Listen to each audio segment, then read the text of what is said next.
नमस्कार विद्यार्थी मित्रांनो, मी सहदेव सावके तुम्हा सर्वांचं स्वागत करतो यस जे फार्मा या यूट्यूब चॅनलमध्ये, तसंच आपलं जे ॲप्लिकेशन आहे यस जे फार्मा या ॲप्लिकेशनमध्ये. विद्यार्थी मित्रांनो, सर्वात महत्त्वाचं म्हणजे आपण एक पोल टाकला होता कशावर, आपल्या टेलिग्राम चॅनलवर, ज्याच्यामध्ये मी विचारलो तुम्हाला की कोणता टॉपिक आता नेक्स्ट आपल्याला कव्हर करायचा आहे. तर जास्तीत जास्त मित्रांचं, विद्यार्थ्यांचं जे म्हणणं आहे तर कार्डिओव्हास्क्युलर फार्माकोलॉजी काय करायचं आहे, कव्हर करायचं. ओके, तर आजचा जो व्हिडिओ आहे तो पार्ट पहिला आहे कार्डिओव्हास्क्युलर फार्माकोलॉजीचा. यानंतर विद्यार्थी मित्रांनो, जे महत्त्वाचे मल्टिपल चॉईस क्वेश्चन्स आहेत किंवा क्लासिफिकेशन्स आहेत तर ते राहणार आहेत. पण आजचा जो आहे तर बेसिक कार्डिओ फार्माकोलॉजीवर नेमकं काय काय प्रश्न विचारतात किंवा तुम्हाला काय माहीत असणं गरजेचं आहे, याच्यामध्ये कोणकोणते ड्रग्स येतात ते माहीत असणं काय गरजेचं आहे, त्याच्यावरचा आजचा हा काय आहे पहिला व्हिडिओ आहे. ओके, आत्तापर्यंत तुम्ही जर यस जे फार्मा ॲप्लिकेशन डाउनलोड केलं नसेल तर ते तुम्ही डाउनलोड करू शकता प्ले स्टोअरवरून. आता आपलं ॲप्लिकेशन प्ले स्टोअरवर अवेलेबल झालेलं आहे. त्याच्यामध्ये DMER स्पेशल टेस्ट सिरीजसुद्धा अवेलेबल आहे, ज्याच्यामध्ये टॉपिक वाईज मल्टिपल चॉईस क्वेश्चन्ससुद्धा तुम्हाला काय होऊन जातील, मिळून जातील. आणि आजचा जो सेक्शन आहे, पार्ट आहे, याचेसुद्धा MCQ मी त्याच्यामध्ये ॲड केलेले आहेत. ओके, तर सुरुवात करूया आजच्या व्हिडिओसाठी, ज्याचं नाव आहे कार्डिओव्हास्क्युलर फार्माकोलॉजी ड्रग थेरपी ओव्हरव्ह्यू. म्हणजेच काय, तर कार्डिओव्हास्क्युलर फार्माकोलॉजी हे जे आहे याच्यामध्ये कोणकोणते ड्रग्स येतात, ओके, आणि ते ड्रग कोणकोणत्या कंडिशनवर काय होतात, यूज होतात, ते आपण बघणार आहोत. बघा, नावच तुम्हाला इथं सांगून जात आहे कार्डिओव्हास्क्युलर. म्हणजेच काय, कार्डिओ म्हणजे हार्ट रिलेटेड ड्रग्स किंवा हार्ट रिलेटेड डिसीज आणि त्याच्यावर यूज होणारे ड्रग, आणि व्हॅस्क्युलर म्हणजे विद्यार्थी मित्रांनो जे ब्लड व्हेसल्स आहेत. ओके, ब्लड व्हेसल जे आहेत तर ब्लड व्हेसलचे कोणकोणते डिसीजेस आहेत आणि त्याकरिता कोणकोणते ड्रग आपण यूज करतो, याला म्हणायचं कार्डिओव्हास्क्युलर म्हणजे फार्माकोलॉजी, आहे की नाही. तर कार्डिओ आणि व्हास्क्युलर हे दोन्ही जे डिसीज आहेत त्याच्यामध्ये यूज होणारे जे ड्रग आहेत त्यांना आपण कार्डिओव्हास्क्युलर फार्माकोलॉजी म्हणून ओळखतो. ओके, तर कार्डिओव्हास्क्युलर डिसीजमध्ये पहिला जो डिसीज आहे तर त्याचं नाव आहे विद्यार्थी मित्रांनो कंजेस्टिव्ह हार्ट फेल्युअर. तुम्ही CHF हे नाव ऐकलेलं असेल. आता हे कंजेस्टिव्ह हार्ट फेल्युअर आहे तरी काय, सिंपल गोष्ट आहे विद्यार्थी मित्रांनो, की आपलं जे हार्ट आहे तर ते हार्ट सफिशियंटली काय करू शकत नाही, पंपिंग करू शकत नाही. कारण की तुम्हाला सर्वांनाच माहीत आहे की हार्टचं मेन वर्किंग काय आहे विद्यार्थी मित्रांनो, पंपिंग. आता हे पंपिंग कशाचं, तर ब्लडचं. ओके, आणि जे ब्लड पंप केलं जातं तर ते ब्लड आपल्या शरीरातल्या पूर्ण ऑर्गनला काय केलं जातं, सर्क्युलेट केलं जातं. हे काय आपल्या हार्टचं मेन फंक्शन आहे.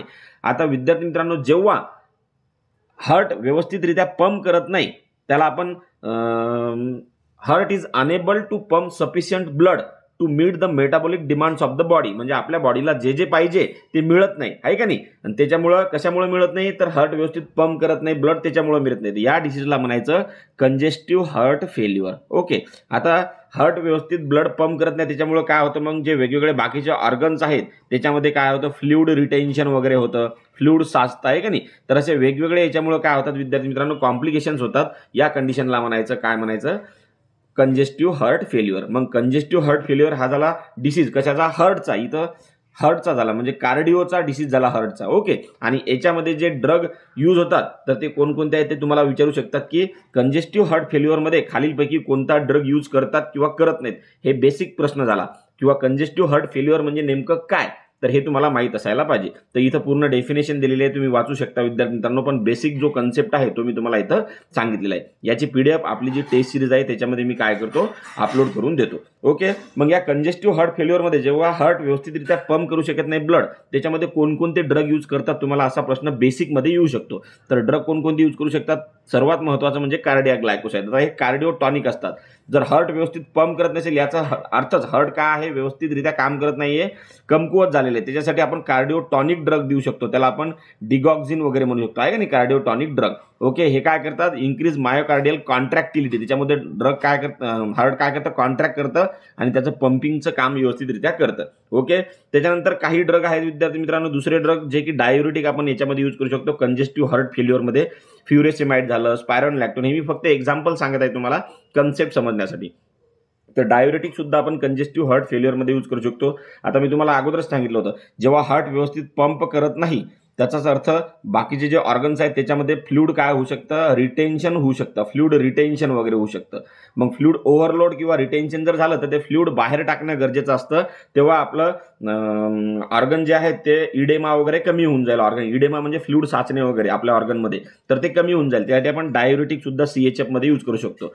ओके, कशासाठी, फ्लुइड ओव्हरलोड कमी होण्यासाठी. त्यानंतर तिसरे जे ड्रग असतात ते आहेत ACE inhibitors, angiotensin converting enzyme inhibitor जे आहेत ते सुद्धा आपण, जसं की एनालाप्रिल, कॅप्टोप्रिल आहे का नाही, रॅमिप्रिल, पेरिंडोप्रिल, हे ड्रग सुद्धा यूज करू शकतो. ते काय करतात, आफ्टर लोड वगैरे काय करतात, कमी करतात आणि मॉर्टॅलिटी सुद्धा कमी करतात. ओके.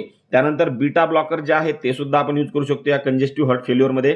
त्याच्यानंतर त्याचे एक्झाम्पल जसं की कार्बेडायलॉल, मेटोप्रोलॉल आहे का नाही, हे काय करतात, सिम्पॅथेटिक ओव्हर ऍक्टिव्हिटी काय करतात, इनिबिट करतात. त्याच्यामुळे सुद्धा ते कंजेस्टिव्ह हार्ट फेल्युअरमध्ये काय करतात, मदत करतात. त्यानंतर अँजिओटेन्सिन रिसेप्टर ब्लॉकर्स जे आहेत, लोसार्टान, टेल्मिसार्टान, कॅन्डिसार्टान आहे की नाही, ते सुद्धा आपण यूज करू शकतो. जर ACE इनिबिटर जर व्यवस्थित म्हणजे तिथं आपण यूज करू शकत नाही या पेशंटमध्ये, CHF मध्ये, तर मग आपण काय यूज करणार, त्यासाठी ARB ब्लॉकर यूज करू शकतो. त्यानंतर अल्डोस्टेरॉन अँटागोनिस्ट जसं की स्पायरोलेक्टोन हे आपण काय करू शकतो, यूज करू शकतो. ते काय करतात, कार्डियाक रिमॉडेलिंग काय करतात, रिड्यूस करण्यासाठी आहे का नाही. तर प्रश्न एवढा येऊ शकतो याच्यामध्ये तुम्हाला बेसिकमध्ये की कंजेस्टिव्ह हार्ट फेल्युअर म्हणजे नेमकं काय, का बाबा inability of heart to pump आहे, की मग इरेग्युलर रिदम म्हणजे कंजेस्टिव्ह हार्ट फेल्युअर होतं, किंवा इन्क्रीज इन ब्लड प्रेशर म्हणजे कंजेस्टिव्ह हार्ट फेल्युअर होतं. ते हे तुम्हाला पहिला प्रश्न विचारू शकतात. इथं तुमचा पहिला प्रश्न क्लिअर झाला बेसिकवर, कारण की DMERच्या पेपरमध्ये TCSनं असेच प्रश्न विचारलेले आहेत. ओके. कार्डिओव्हास्क्युलर फार्माकोलॉजी असो किंवा कोणताही टॉपिक असो. दुसरा प्रश्न याच्यावर काय यूज करतात, की खालीलपैकी कोणते ड्रग आपण कंजेस्टिव्ह हार्ट फेल्युअरमध्ये काय करू शकतो, यूज करू शकतो.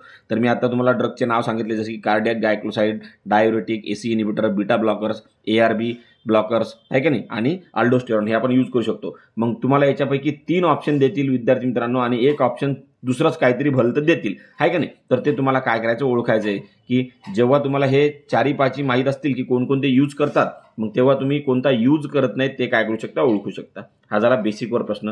दुसरा डिसीज आहे विद्यार्थी मित्रांनो कार्डिओव्हास्क्युलरमध्ये हायपरटेन्शन. सर्वांनाच माहीत आहे. आता कार्डिओव्हास्क्युलर फार्माकोलॉजी म्हणलं की सगळ्यांच्या डोक्यामध्ये फक्त काय येतं, अँटी हायपरटेन्सिव्ह मेडिसिन येतं. पण असं नाही विद्यार्थी मित्रांनो, कंजेस्टिव्ह हार्ट फेल्युअर पण येतं, त्याच्यामध्ये हायपरटेन्शन पण येतं, आणि खाली जसं जसं आपण जाईल तसे असे कोणते ड्रग येणार हे सुद्धा तुम्हाला कळणार आहे. ओके. हायपरटेन्शन म्हणजे सिंपल गोष्ट आहे, इन्क्रीज इन ब्लड प्रेशर. कोणतं blood pressure, arterial blood pressure. Arterial blood pressure, जे ब्लड प्रेशर आहे मेजरली आर्टरीच्या वॉल्सवर जे एक्झर्ट होतं प्रेशर, त्याला आपण ब्लड प्रेशर म्हणतो. आणि हे जर प्रेशर वाढलं तर त्याला आपण हायपरटेन्शन म्हणतो आहे की नाही. जनरली 140 to 90 mmHgच्या वर जर ब्लड प्रेशर असलं त्याला आपण हायपरटेन्शन म्हणतो. ओके. मग आता हायपरटेन्शन म्हणजे इन्क्रीज इन ब्लड प्रेशर. मग हे ब्लड प्रेशर कमी करण्यासाठी कोणकोणते डिसीज, कोणकोणते ड्रग आपण यूज करू शकतो, असा तुम्हाला प्रश्न विचारू शकतात. किंवा हायपरटेन्शन नॉर्मली कितीच्या वर जर ब्लड प्रेशर गेलं तर त्याला हायपरटेन्शन म्हणायचं, तर हे तुम्हाला विचारू शकतात. ओके. पहिली गोष्ट म्हणजे हायपरटेन्शन म्हणजे persistent elevation in arterial blood pressure. Majorly कोणतं असतं, आर्टेरियल ब्लड प्रेशर असतं. कारण की ब्लड प्रेशरला आपण काय म्हणतो, the pressure exerted on the walls of artery आहे का नाही, त्यालाच आपण ब्लड प्रेशर म्हणतो. आणि आर्टेरियल ब्लड प्रेशर जर तुमचं 140 ते 90 mmHgच्या वर जर गेलं तर त्याला आपण काय म्हणतो, हायपरटेन्शन म्हणतो. आता हायपरटेन्शनमुळे काय होऊ शकतं विद्यार्थी मित्रांनो, वेगवेगळे रोग होऊ शकतात, डिसीज होऊ शकतात. जसं की स्ट्रोक होऊ शकतो, मायोकार्डियल इन्फ्रॅक्शन होऊ शकतं, किंवा हार्ट फेल्युअर सुद्धा होऊ शकतं. त्याच्यामुळे हायपरटेन्शन कंट्रोल करणं महत्त्वाचं असतं. मग इथं येतो दुसरा प्रश्न, कोणकोणते ड्रग हायपरटेन्शनमध्ये तुम्ही यूज करू शकता. तर विद्यार्थी मित्रांनो त्याचे एक्झाम्पल्स माहीत पाहिजे तुम्हाला. अँटी हायपरटेन्सिव्ह ड्रग कोणकोणते आहेत ते. ओके. जनरली आपण स्पेशली थायाझाईड डायुरेटिक म्हणजे डायुरेटिक सुद्धा आपण यूज करू शकतो. हे काय करण्यासाठी, हायपरटेन्शन कमी करण्यासाठी आहे की नाही. जे first line for uncomplicated hypertension आहे. म्हणजे जनरली जर अनकॉम्प्लिकेटेड हायपरटेन्शन असेल तर फर्स्ट लाईन ड्रग आपण डायुरेटिक वगैरे यूज करतो. त्याच्यानंतर क्लासिफिकेशन तुम्ही जर बघितलं तर अँजिओटेन्सिन कन्व्हर्टिंग एन्झाईम इनिबिटर जसं की एनाराप्रिल, कॅप्टोप्रिल वगैरे यूज करू शकतो.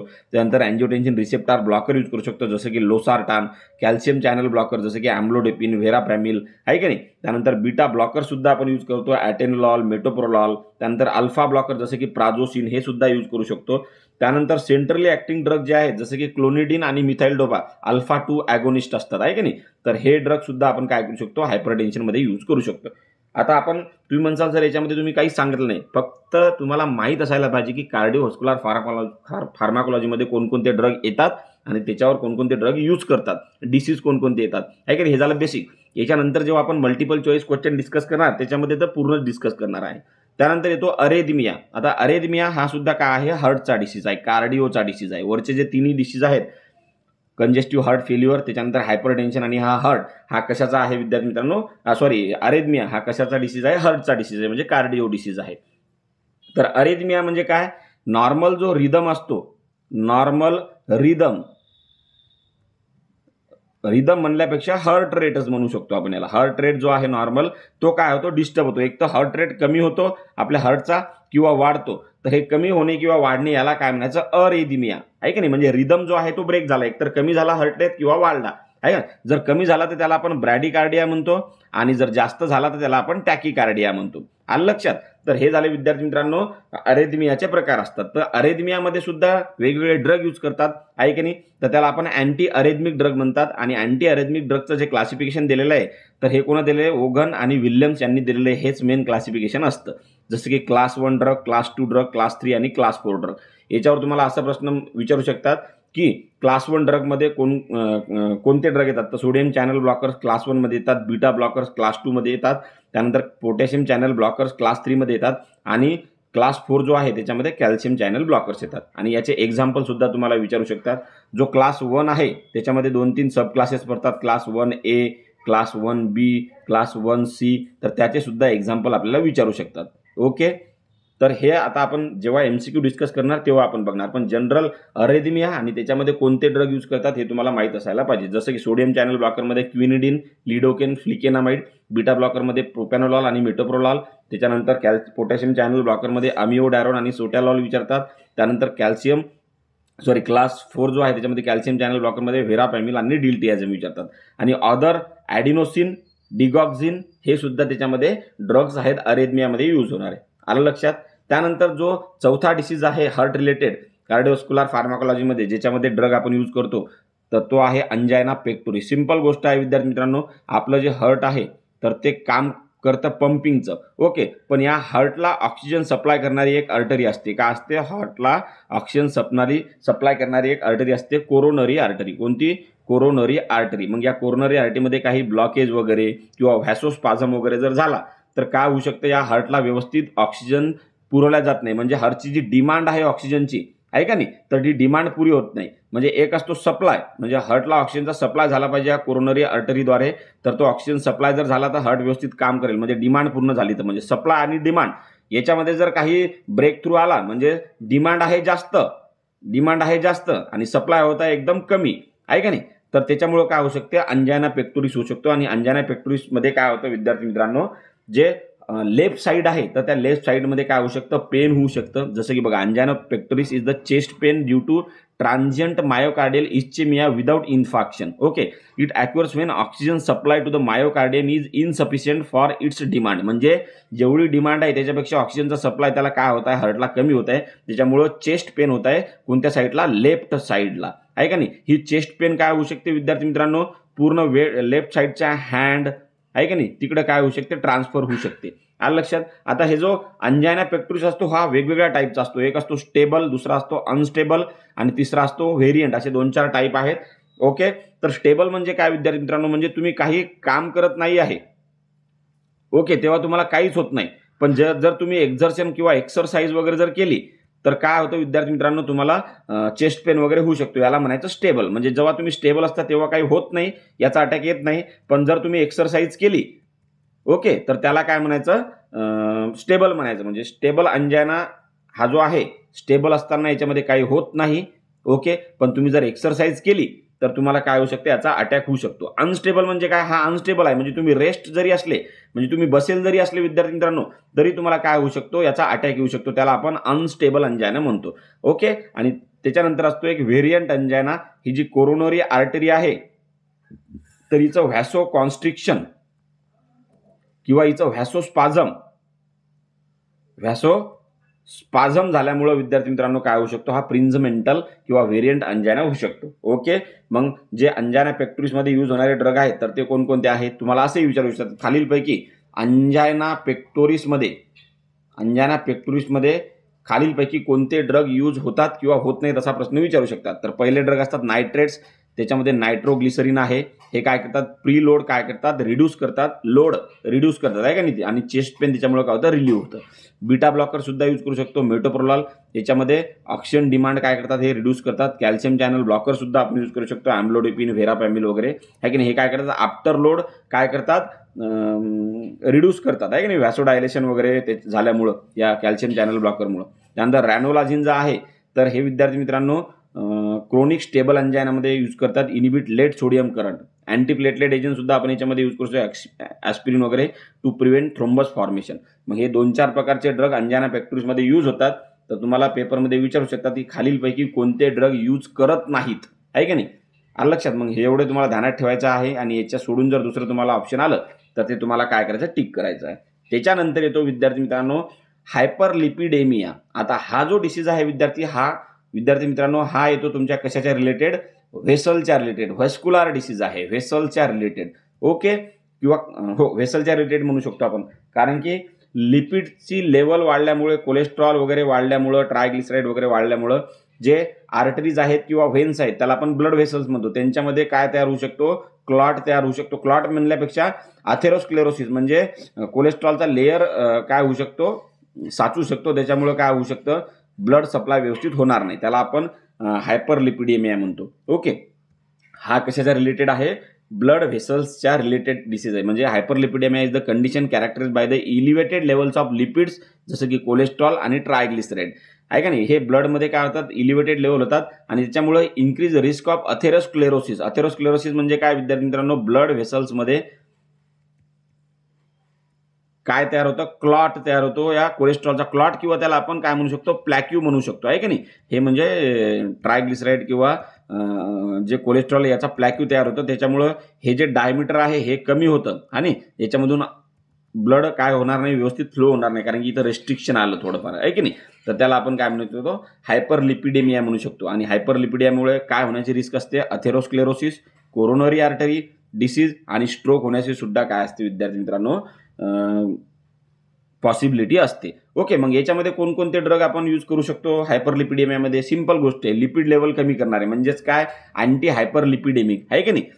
तर विद्यार्थी मित्रांनो पहिला क्लास येतो त्याचा स्टॅटिन्स, तुम्ही नाव ऐकला सर, ॲट्रोवास्टॅटिन, रोजुवास्टॅटिन, सिमोवास्टॅटिन, आहे की नाही. हे HMG को रिडक्टेज असतात, ते काय करतात, LDLची लेवल लो करतात.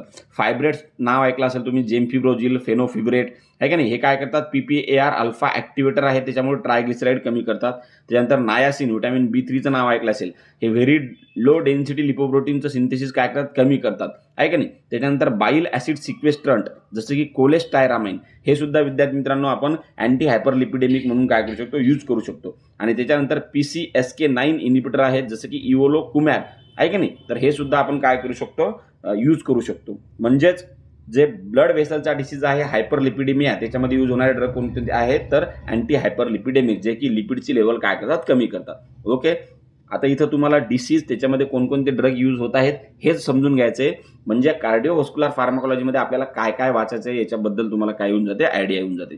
त्याच्यानंतर शेवटचा जो आहे डिसीज तो आहे मायोकार्डियल इन्फेक्शन डेंजरस, आहे की नाही, त्याला आपण हार्ट अटॅक म्हणू शकतो, हार्ट अटॅक म्हणू शकतो. ओके, याला म्हणायचं MI, नाव ऐकलं असेल तुम्ही, मायोकार्डियल इन्फेक्शन. हे काय आहे, हार्ट अटॅक आहे. याच्यामध्ये जो कार्डियाक आपला जो हार्ट आहे याच्यामधला एखादा टिश्यू काय होतं विद्यार्थी मित्रांनो, इस्चेमिक, म्हणजे याला ब्लड सप्लाय व्यवस्थित राहत नाही, त्याच्यामुळे इथला टिश्यू जर डेड झाला विद्यार्थी मित्रांनो, तर अचानक आपल्याला काय होऊ शकतं, MI स्ट्रोक येऊ शकतं किंवा मायोकार्डियल इन्फेक्शन होऊ शकतं. आलं लक्षात.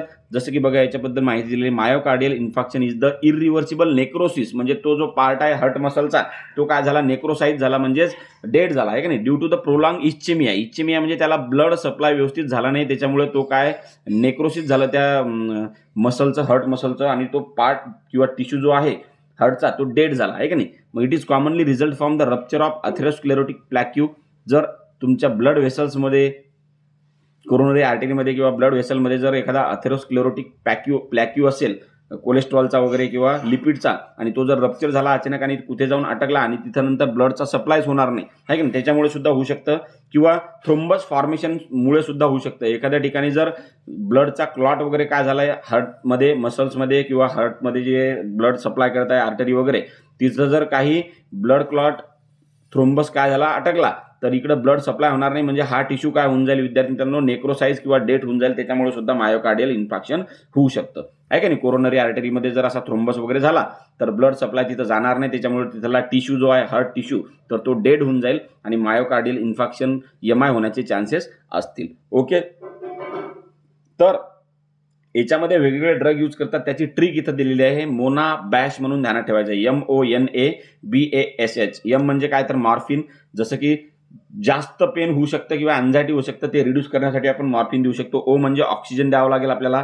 एन म्हणजे काय, नायट्रेट, व्हॅसोडायलेशनसाठी आपण नायट्रेट देतो, नायट्रोग्लिसरीन वगैरे, आयसोसॉर्बाइट डायनायट्रेट वगैरे.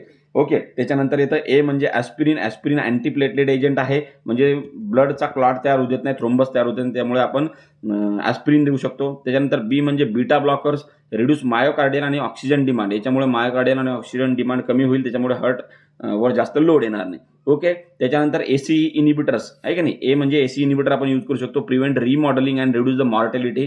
आणि त्यानंतर येतं विद्यार्थी मित्रांनो यस म्हणजे स्टॅटिन्स, म्हणजे जे प्लॅक्यू तयार झालेले आहेत किंवा तयार होणार आहे त्याच्यानंतर वगैरे, तर ते कमी करण्यासाठी आपण स्टॅटिन्स देतो, लिपिडचे प्लॅक्यू वगैरे कमी करण्यासाठी. आणि सगळ्यात शेवटी येतं एच म्हणजे heparin, anticoagulant to prevent the clot extension. म्हणजे जो क्लॉट झालेला आहे तयार, तर एक तर तो डिझॉल्व वेगळे ड्रग करतील. समजा फॉर एक्झाम्पल रेटिप्लेज, अल्टिप्लेज नावाचे जे ड्रग आहेत थ्रोम्बोलायटिक्स, तर ते डिझॉल्व करतील.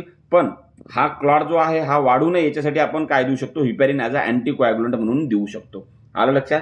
त्याच्यानंतर येतात विद्यार्थी मित्रांनो डिसीज, जसं की डीप व्हेन थ्रोम्बोसिस, म्हणजे आपल्या जसं की लेग म्हणजे पायामधल्या ब्लड व्हेसल्स असल्या काही आहे की नाही, जे लहान आहेत किंवा डीप आहेत खूप, तर त्याच्यामध्ये काय होऊ शकतं, थ्रोम्बस तयार होऊ शकतो. थ्रोम्बस म्हणजे ब्लडचा क्लॉट तयार होतो आणि तो तिथं अडकतो, त्या डिसीजला म्हणायचं डीप व्हेन थ्रोम्बोसिस. आणि पल्मोनरी एम्बोलिझम म्हणजे एखाद्या ठिकाणी फॉर एक्झाम्पल काय आहे, क्लॉट तयार झालेला आहे, हा काय झाला, ब्रेक झाला. हा क्लॉट ब्रेक झाल्यानंतर हा ब्रेक झालेला एक जो पार्ट आहे तो कुठे जाऊन अडकला, लंगमध्ये जाऊन अडकला आहे का नाही, लंगच्या एखाद्या ब्लड व्हेसलमध्ये किंवा पल्मोनरी आर्टरीमध्ये जाऊन काय झाला, अडकला, तर त्याला म्हणायचं पल्मोनरी एम्बोलिझम. आता लंग्समध्ये जर तो किंवा पल्मोनरी आर्टरीमध्ये तो जर अडकला, तर लंगचं काम काय आहे, ब्लड प्युरिफाय करणं आहे का नाही, तर ते होऊ शकणार नाही. त्याच्यामुळे वेगवेगळे प्रॉब्लेम्स काय होऊ शकते, अराईज होऊ शकतात. तर डीप व्हेन थ्रोम्बोसिस आणि पल्मोनरी एम्बोलिझम हे सुद्धा व्हेस्क्युलर डिसीज आहेत. ओके. कार्डिओ डिसीज आपण वर बघितले, हे व्हेस्क्युलर डिसीज आहे. तर याच्यामध्ये सुद्धा वेगवेगळे ड्रग आपण काय करू शकतो, यूज करू शकतो. मग तुम्हाला विचारू शकतात डीप व्हेन थ्रोम्बोसिसमध्ये कोणते ड्रग यूज करतात, किंवा पल्मोनरी एम्बोलिझम म्हणजे काय, पल्मोनरी एम्बोलिझममध्ये कोणते ड्रग काय करू शकतात, यूज करू शकतात. ओके. तर ते तुम्हाला माहित असायला पाहिजे. बघा डीव्हीटी म्हणजे deep when thrombosis is the formation of blood clot in the deep व्हेन्स commonly in the lower limbs, जे पायाचे किंवा पायाचे म्हणजे लोअर लिम म्हणजे हात आपले फीट पाय, त्याच्यामध्ये जे डीप व्हेन्स आहेत त्याच्यामध्ये ब्लड क्लॉट तयार होतो, त्याला म्हणायचं डीप व्हेन थ्रोम्बोसिस. आणि पल्मोनरी एम्बोलिझम पी म्हणजे हे कधी होतं, जेव्हा क्लॉट डिसलोड होतो, म्हणजे एका ठिकाणून निसटतो किंवा ब्रेक होतो आणि तो जाऊन पल्मोनरी आर्टरीमध्ये अडकतो. त्याच्यामुळे काय होतं, ऑब्स्ट्रक्शन होतं ब्लड फ्लो लंग्सला, म्हणजे लंग्सला ब्लड फ्लो व्यवस्थित होणार नाही, ते याला म्हणायचं पल्मोनरी एम्बोलिझम. आणि रिस्क फॅक्टर याचे कोणकोणते असतात, एक तर इमोबिलिटी, तुम्ही जाग्यावरच बसत आहे, तुम्हाला काहीच काम नाही, त्याच्यामुळे अशी कंडिशन होऊ शकतं. सर्जरी झाली तुमची एखादी मेजर सर्जरी, त्याच्यामध्ये पण अशा केसेस होऊ शकतात. कॅन्सरमध्ये, प्रेग्नन्सीमध्ये सुद्धा अशा केसेस होऊ शकतात पल्मोनरी एम्बोलिझमचे किंवा डीप व्हेन थ्रोम्बोसिसच्या. ओके. तर विद्यार्थी मित्रांनो याच्यामध्ये कोणकोणते ड्रग आपण यूज करू शकतो, हिपॅरिन म्हणजे लगेच अँटीकोॲग्युलंट इफेक्ट आपल्याला देईल, जो थ्रोम्बस आहे तर तो वाढणार नाही. वारफेरिन म्हणजे याच्यानंतर जे कोॲग्युलेशन आहे ब्लडचं ते होणार नाही, अँटीकोॲग्युलंट म्हणून वारफेरिन काम करेल ओरली, आणि जे क्लॉट आहे तो वाढू देणार नाही. त्याच्यानंतर येतं डायरेक्ट ओरल अँटीकोॲग्युलंट्स. आता हे अँटीकोॲग्युलंटमध्ये हे सगळे येऊन जातील क्लासेस. तर जेव्हा आपण अँटीकोॲग्युलंट्स ड्रग बघेल तर त्याच्यामध्ये हे पूर्ण ड्रग्स काय येऊन जातील. त्याच्यानंतर थ्रोम्बोलायटिक म्हणजे जो थ्रोम्बस तयार झालेला आहे तो ब्रेक करण्यासाठी आपण, मी आता सांगितलं, अल्टिप्लेज, रेटिप्लेज वगैरे देऊ शकतो. आणि त्याच्यानंतर लाईफस्टाईल वगैरे चेंजेस त्याच्यामध्ये करू शकतो. ओके. त्याच्यानंतर सगळ्यात शेवटी काय आहे, what is a shock. Shock म्हणजे काय विद्यार्थी मित्रांनो, सिंपल गोष्ट आहे, सेल्युलर हायपॉक्सिया.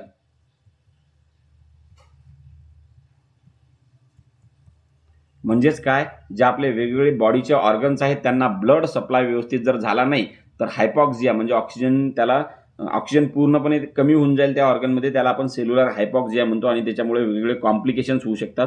हे जे शॉक असतात हे वेगवेगळ्या प्रकारचे असतात, कार्डिओजेनिक, त्याच्यानंतर हायपोओलेमिक आणि डिस्ट्रीब्युटिव्ह आहे का नाही. तर जसं की असे अॅनाफायलॅक्टिक किंवा सेप्टिक शॉक वगैरे असतात. तर हे जे डिसीज आहेत यांना आपण शॉक म्हणतो आणि याच्यामध्ये ड्रग यूज करतात. जसं की कार्डिओजेनिक शॉक आहे फॉर एक्झाम्पल, त्याच्यामध्ये आपण आयनोट्रोपिक ड्रग यूज करू शकतो, डोपामाइन, डोबुटामाइन किंवा व्हॅसोप्रेशर ड्रग, नॉन इफिरिप्रिन सारखे आपण यूज करू शकतो. हायपोओलेमिक शॉक म्हणजे व्हॉल्यूम ब्लडचं जर कमी झालं त्याच्यामुळे हायपोओलेमिक शॉक होऊ शकतो. त्याच्यामध्ये आयव्ही फ्लूइड आपण देऊ शकतो, NS किंवा रिंगर लॅक्टेट किंवा वेगवेगळे ब्लड प्रोडक्ट आपण चढवू शकतो. सेप्टिक शॉकमध्ये इन्फेक्शनमुळे तुम्हाला जर शॉक बसत असेल किंवा इन्फेक्शनमुळे जर हायपोक्सिया होत असेल त्याच्यामध्ये आपण IV अँटीबायोटिक देऊ शकतो आहे का नाही, किंवा व्हॅसोप्रेशर सुद्धा आपण देऊ शकतो. आणि ॲनाफायलॅक्टिक शॉक तुम्हाला सर्वांनाच माहीत आहे. एखादी त्याला आपण तुम्ही एक गोष्ट सांगा, ॲनाफायलॅक्टिक जो शॉक आहे तर ती कोणत्या टाईपची ॲडव्हर्स ड्रग रिॲक्शन आहे तुम्हाला सांगायचं. ॲडव्हर्स ड्रग रिॲक्शनची टाईप आहे तर त्याच्यामध्ये ॲनाफायलॅक्टिक शॉक येतो. ADR तुम्हाला माहीत असेल ना, ADR टाईप 1 टाईप 2 आहे का नाही, टाईप A टाईप B हे ADRच्या टाईप आहेत ना. तर ॲनाफायलॅक्टिक शॉक कोणता ADRचा टाईप आहे तुम्हाला सांगायचं आहे, की ज्याच्यामध्ये इपिनेफ्रिन आपण काय करू शकतो, देऊ शकतो, ॲड्रेनालिन वगैरे देऊ शकतो तो ट्रीट करण्यासाठी, किंवा काही अँटीहिस्टामिनिक कॉर्टिकोस्टेरॉइड आपण देतो. ओके, आता इथं तुमचं बेसिक कंप्लीट झालं. काय बेसिक कंप्लीट झालं, की कार्डिओव्हास्क्युलर सिस्टीम जी आहे याच्यामध्ये कोणकोणते डिसीज येतात कार्डिओव्हास्क्युलरमध्ये. पहिली गोष्ट म्हणजे डिसीज तुमचे क्लिअर झाले, कोणकोणते डिसीज आहेत आणि कोणकोणते क्लासिफिकेशन तुम्हाला करायचे आहे हे सुद्धा तुमचं आता क्लिअर झालं. याच्यानंतर आपण मल्टिपल चॉईस क्वेश्चन्स जे आहेत ते घेणार आहे क्लासिफिकेशनच्या बेसिसवर, किंवा जे मेकॅनिझम ऑफ ॲक्शन आहेत किंवा जे महत्त्वाचे काय आहेत या कार्डिओव्हास्क्युलरवर याचे MCQचे 2-4 पार्ट आपण काय करणार आहे, रिलीज करणार आहे. ओके, जनरली कोणकोणते क्लासेस करायचे तुम्हाला विद्यार्थी मित्रांनो, एक म्हणजे कार्डिओटॉनिक, त्याचे एक्झाम्पल मेकॅनिझम ऑफ ॲक्शन माहीत पाहिजे. त्याच्यानंतर अँटी हायपरटेन्सिव्ह झालं तुमचं. अँटी हायपरटेन्सिव्हमध्ये मग सगळेच आले, डायुरेटिक्स आले. ओके, त्याच्यानंतर तुमचे कॅल्शियम चॅनल ब्लॉकर झालं, त्याच्यानंतर अँजिओटेन्सिन रिसेप्टर ब्लॉकर झाले, हे सगळे ड्रग झाले. त्याच्यानंतर विद्यार्थी मित्रांनो अँटी अरेदमिक ड्रग झाले, अँटी अरेदमिक. त्याच्यानंतर अंजाना पेक्टोरिसमध्ये यूज होणारे ड्रग तुमचे याच्यामध्ये आले, अंजाना पेक्टोरिसमध्ये. आणि त्यानंतर विद्यार्थी मित्रांनो तुमचं हे आलं काय, त्याला आपण काय म्हणू शकतो, डीप वेन थ्रोम्बोसिसमध्ये अँटीकोॲग्युलंट वगैरे यूज करू शकतो आपण. पल्मोनरी एम्बोलिझममध्ये अँटीकोॲग्युलंटचं क्लासिफिकेशन याच्यामध्ये तुम्हाला करावं लागेल, अँटीकोॲग्युलंट्स. ओके, त्याच्यानंतर अँटी हायपरलिपिडेमी जे कंडिशन आहे त्याच्यामध्ये आपण अँटी हायपरलिपिडेमिक्स म्हणजे कोलेस्ट्रॉल लेवल कमी करणारे ड्रगसुद्धा आपल्याला करावं लागतील क्लासिफिकेशनमध्ये.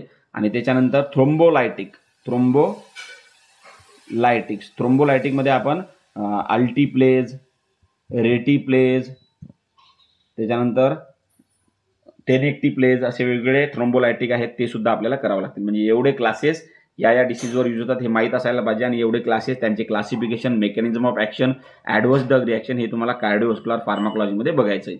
तर हा झाला आपला पार्ट 1. याच्यानंतर आपण काही महत्त्वाचे पार्ट टाकणार आहे ज्याच्यामध्ये जसं की पार्ट 2, पार्ट 3 याच्यामध्ये मल्टिपल चॉईस क्वेश्चन्स क्लासिफिकेशन बेसिसवर, त्याच्यानंतर मेकॅनिझम ऑफ ॲक्शन बेसिसवर, युजेस बेसिसवर, साईड इफेक्ट बेसिसवर. तर याच्यावर काय राहतील, मल्टिपल चॉईस क्वेश्चन्स राहतील. याच्यानंतर थेरी समजून सांगल्या जाणार नाही, म्हणजे मल्टिपल चॉईस क्वेश्चन, त्याच्याबद्दल एक्सप्लेनेशन, साईड इफेक्ट म्हणजे काही असो त्याच्याबद्दल आपण माहिती देणार आहे. ओके, जय हिंद, जय महाराष्ट्र.